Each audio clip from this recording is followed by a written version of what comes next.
Hey, Coach. Fun game on a Saturday. Was thrilled to see our players go out there and compete. Didn't quite finish the way we wanted to, but I thought we were really good in all three phases of the game. Made some big time impact plays. Our fans were absolutely unbelievable. It's the loudest that I've experienced Autzen, and excited to experience that some more. Back, Matt.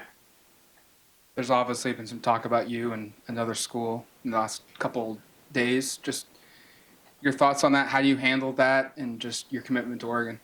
Yeah, we talk about outside noise a lot in our program. I guess the reality here is, one, my name and our program would never be a topic of conversation for another school if we didn't have something here that everybody else wanted. And the reason we have something here that everybody else wants, that's because of what our players, our coaches, the support that exists here at Oregon have created. I think I've been really, really clear here since day one. Everything I want exists right here. I'm not going anywhere. There's zero chance that I would be coaching somewhere else. I've got unfinished business here. There's a lot that I want to accomplish here at Oregon. My number one priority is being elite here at Oregon. And we have the resources, the tools. Anybody that can't understand why you would want to be here at this place doesn't understand exactly what exists here, right? Like what I've said before, with a 13-year-old, a 12-year-old, and a 10-year-old, to be able to raise your family in a community like this, to be able to compete for championships and have the ability to get the resources you need. A lot of coaches hang on to these moments and they don't do anything or don't say anything. One, because they don't want egg on their face when they decide to do something else, right? Two, because they're concerned about things that I'm not concerned about, like getting a better contract. Like, I'm taken care of extremely well here at Oregon. I have the resources I need here at Oregon to be really, really successful. I'm not motivated by that. I'm motivated by winning. I'm motivated by being elite here. And our players deserve my complete focus. Our fans deserve the best product on the field. So it's outside noise. It didn't matter before. It doesn't matter now. I'll continue to say it till I'm blue in the face. I want to be here at Oregon.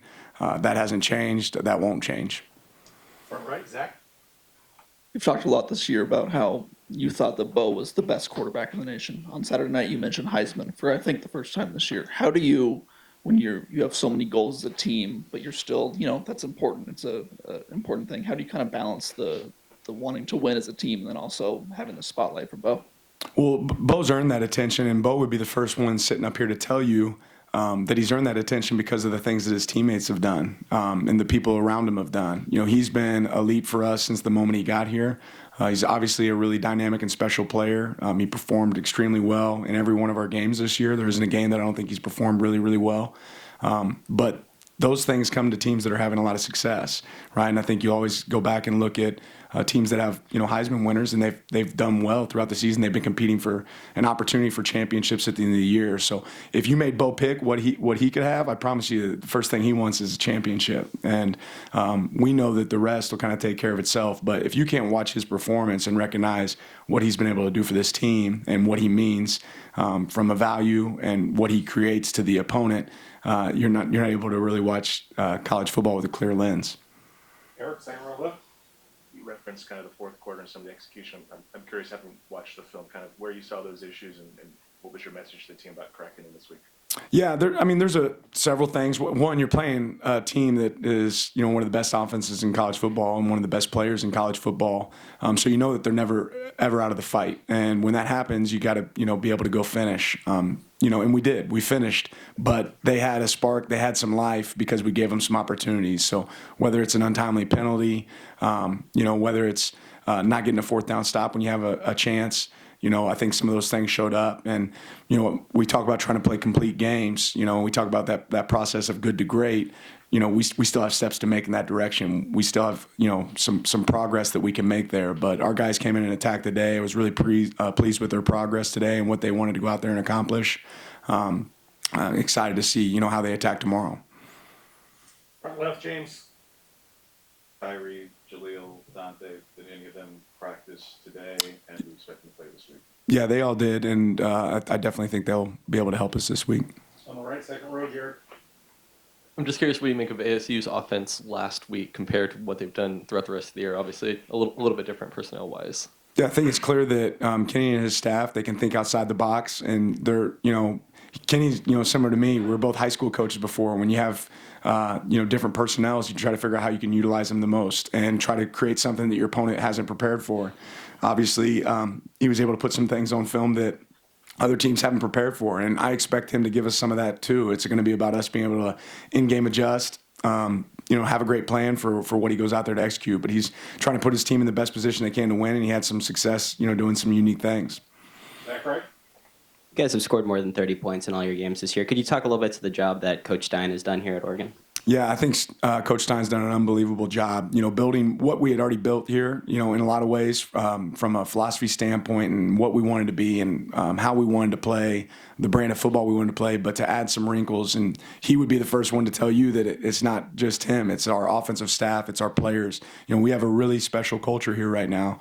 And it's been created certainly by our players as much as it has been our coaches. But Will's done a great job of, having eyes. I think he's got a really good feel for the game, calling a game, following him, in sequence of the game. And I think he does a really good job of listening to the people around him because he has some elite coaches on that side of the ball that can share their thoughts. He similar to last year and times of the past, he's not afraid to say, "Hey, Bo, what do you think here? What call do you like?" And those are things that we lean on in those clutch situations. So he's done a really good job, and our offensive staff in general has done a really good job. Back right, Trevor. At Pac-12 Media Day, Kenny talked about you guys at Memphis making each other better, how you guys were whiteboard enemies, testing your football knowledge against each other. What do you remember most about working with Kenny during those early days? Yeah, just those challenges were always fun for, us, whether it's, hey, how would you attack this or what takes away this? We were able to bounce a lot of ideas off each other early on. And I think that's carried on to, some success in his career and certainly some success in mine. All right, Zach. How beneficial is it for your defense to have a good idea of, what Kenny likes to run on offense and having that experience going against him last year in practice? Well, it depends on how much he comes out in gate formation. If that's going to be 17 plays a game, we'll see. We expect to see some of those DNA trait type plays that they've always had, that he's carried in this, in the system when he was here, that we still utilize today, and then we expect to see some new wrinkles. But he's doing a good job with his team, creating advantages with numbers, and I think we just always have to be sound. That's a big key in this game. Right next one. You guys had 298 yards after the catch on Saturday. What do you think is the biggest contributing factor that lets you guys as a team be so explosive and make those plays after the catch in the open field? Yeah, really a combination of things. I think we've got, great team speed at multiple positions. That really pays off. I think you see a lot of guys, playing without the ball in their hands that create, good plays and turn them into great plays with their, extending. And I think that our coaches have done a good job of, scheming up, the opponent and finding ways to get the ball in space to great players that they can take advantage of that space. In the back, Matt. Yeah, today Kenny was asked just about your guys' offense, and he said that you're even better than you were last season. You can address that if you want, but where do you feel like this team's improved offensively from year 1 to year 2 under you?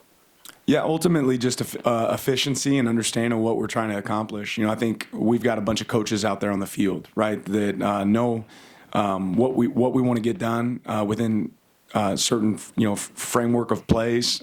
We've done a good job of avoiding third down at times, and when we've been in third down, we've been able to convert at a high rate. And I think that's credit to what our coaches have been able to prepare these guys to go do, and then those guys going out and executing it.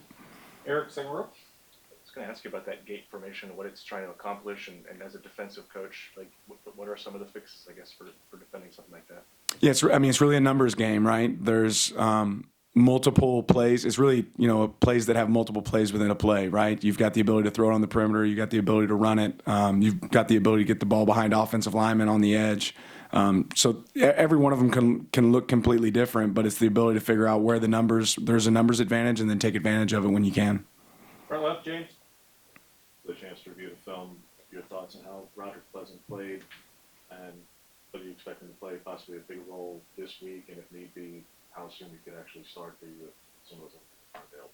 Yeah, I think Rod did a good job when he came in for his reps. He came and competed, was physical, obviously made a big stop on 2-point play, and he's always been a guy that we felt like we could use and utilize. What his role will continue to grow as much as we're able to use him and find roles that we can fit him in. Now at this point.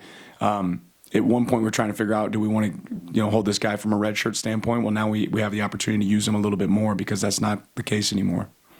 Back right, Trevor. On Saturday, you talked about Bo's growth and self-awareness of his strengths and weaknesses as a player. How important of a role did he play in instilling that and helping Bo develop in that area?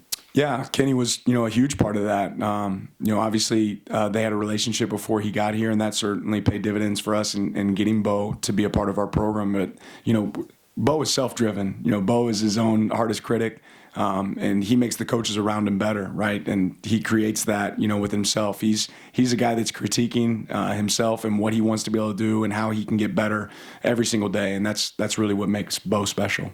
Front right, Zach. Kind of a two-part question, but have you been able to stay in contact with Kenny much this season? And has there been things, I don't know how closely you've been able to watch that program, but have there been things that you've learned about him from watching him kind of run his own program this year that you maybe didn't know about him before? I don't know that there's been anything that I've learned watching him play. Just that he's doing exactly what I anticipated him to be able to do, bringing energy to a program. Thinking of ways to win in innovative ways. So I'm seeing a lot of those same traits that I expected to see from him, and we've certainly been in contact throughout the season. This week we'll probably talk a little bit less. Second row left, Eric. When you have a kicker like Camden's kind of struggling a little bit, what's the balance of building his confidence, but also making sure you're putting this team in the right spot in terms of choices of when to use him as a kicker? Yeah, Cam certainly had some plays that he wants back from the game on Saturday, but then I'm also can't help but highlight a huge kick when we're kicking off from a backed up situation. We're able to pin a team inside the 10 or inside the 15. Really tough situation. Cam's talented and he can get it done. When he gets his opportunity, I expect him to take advantage of it, and we'll continue to try to put him in advantageous situations to do that. Front left, James. How are Bucky and JPJ, and how much of any of the snaps that JPJ was having a little bit of trouble with in the second half due to getting pulled up on? Yeah, I think both those guys were practicing today.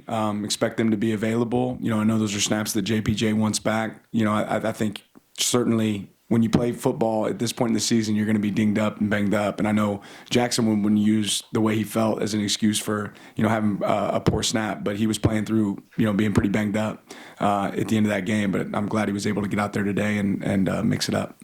All the way in the back, Matt. Saturday night, Bo was talking about his biggest fear is complacency for him, for this program. How do you guys fight that to not get reading your press clippings, feeling too confident in going into games? Well, we always focus on us, right? And if you can always, go on Monday, go to the doctor and figure out what you can do better. And if the reality is that you're trying to operate to your standard, not somebody else's standard that's set for you, then you always want to figure out a way that you can improve. And that's something our team's done consistently throughout the year. Front left, James. You mentioned the clock management was an area that you wanted to improve upon. If you're getting a chance to review it, your thoughts on what can be done better, where the issues kind of lie in terms of play getting in too early, too late, to still have some decisions to make. Clock to the end of the play clock, what can be done to improve that? Yeah, that's really within our staff, but us communicating better and making sure we manage the time, and maximize the time that's on the clock. All we got for you, Coach. All right, Thanks have a good one. for your time.